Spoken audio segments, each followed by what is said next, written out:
What's up guys, in this video I'm going to show you that how you can change a text message on Instagram that you have already sent. So let's jump into the video. What you need to do, first you have to go to on your Instagram. After going to Instagram, you have to go to on your chat option. You will land on this page, then you have to go to on your chats. Please guys, make sure you watch the full video and follow every steps that I'm going to show you. Okay, so after going to chats, then you have to open the conversation of this person that you wanna change the text. Okay, after opening this, then here you can see I've sent this text hi to this person on 7:39 p.m. and I want to change it. I don't want to send hi, I want to say bye. Okay, just like this, what you need to do to change this, you have to click on this chat option and drag it. Then you have to click on edit. In the second option, you have to click on this edit option. Then you can change it to bye. Okay, after that you have to click on done.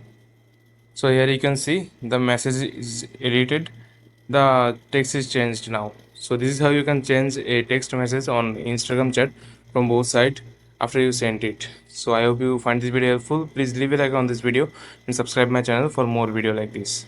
Peace.